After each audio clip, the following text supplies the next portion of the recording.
Bienvenue dans cette capsule évoquant l'élargissement du monde.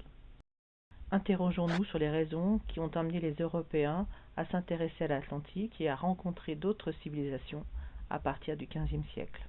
Alors tout d'abord, le contexte devient favorable. En effet, en 1453, les Ottomans sont à Constantinople, Istanbul pour eux. Les routes commerciales traditionnelles qui alimentaient les Européens en produits asiatiques sont contrôlées dorénavant par les musulmans et leurs partenaires vénitiens. Les Ottomans constituent d'ailleurs de nouveaux concurrents. Par conséquent, les Portugais se lancent très tôt dans l'exploration du sud de l'Atlantique, la mer des Ténèbres. Ils veulent contourner l'Afrique pour atteindre l'Inde. En 1427, les Portugais arrivent aux Açores et atteignent l'embouchure du Congo en 1483. Le prince Henri, le navigateur, encourage les expéditions qui se multiplient. Bartholomew Dias est le premier Européen à rejoindre le cap de Bonne-Espérance. D'autres pensent qu'il est possible d'ouvrir une route commerciale vers l'ouest pour atteindre l'Asie en traversant l'océan Atlantique. Dans le royaume d'Espagne, l'année 1492 sourit aux rois très catholiques Isabelle Ier de Castille et Ferdinand II d'Aragon. Ils achèvent la Reconquista avec la prise de Grenade. Ils souhaitent consolider le catholicisme dans la péninsule en expulsant les Juifs d'Espagne et en espérant trouver des princes chrétiens en Orient. C'est pourquoi ils répondent favorablement à la demande de Christophe Colomb pour trouver le passage vers la Chine en passant par l'Atlantique. Enfin, la période connaît des progrès et des innovations techniques favorisant les échanges. On redécouvre grâce à l'imprimerie les travaux de cartographie scientifique du grec Ptolémée du IIe siècle. Celui-ci affirme que la Terre est ronde. Les Européens n'en connaissent qu'une petite partie. Des outils nouveaux permettent en plus de voyager plus loin et plus facilement.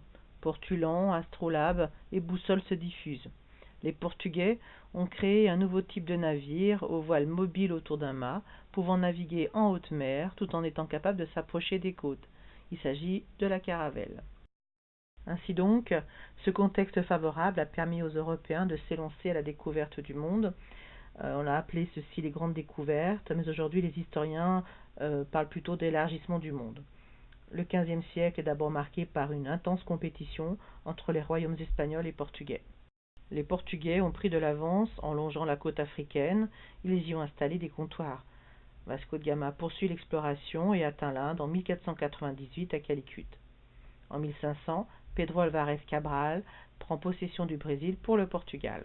En ce qui concerne l'Espagne, le Génois Christophe Colomb part en 1492 à la recherche du passage vers l'Inde par l'ouest. Il arrive sur une île des Bahamas qu'il baptise San Salvador. Il croit être en Asie et appelle donc ses habitants les Indiens. Il accoste ensuite à Cuba. Entre 1492 et 1504, il fait 4 voyages vers les Caraïbes. En 1519, Magellan entreprend le projet d'atteindre les Indes par la route de l'Ouest pour le compte du roi d'Espagne Charles Quint.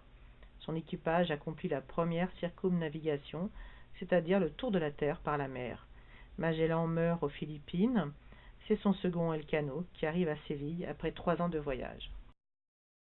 Les explorateurs affinent leur connaissance des côtes, des courants et des vents. La cartographie du monde devient de plus en plus précise. De nombreux atlas, mapes-mondes et portulans sont publiés au cours du XVIe siècle. On prend peu à peu conscience de l'existence d'un nouveau continent, séparé de l'Asie par le Pacifique. Amerigo Vespucci, un des lieutenants de Colomb, évoque en 1503 un nouveau monde. Le cartographe allemand Martin Waldseemüller donne à ces terres le nom d'Amérique. Le nombre de terres non connues se réduit, cependant l'intérieur des continents américains et africains reste inexploré. L'Océanie est encore ignorée. La Chine et le Japon sont peu fréquentés par les Européens. Enfin, pour les royaumes ibériques, les terres découvertes annoncent une mainmise sur les territoires, les ressources et les autochtones. En 1494, pour mettre fin à cette rivalité, le traité de Tordesillas, validé par le pape Alexandre VI, distribue les terres connues et à découvrir entre ces deux royaumes.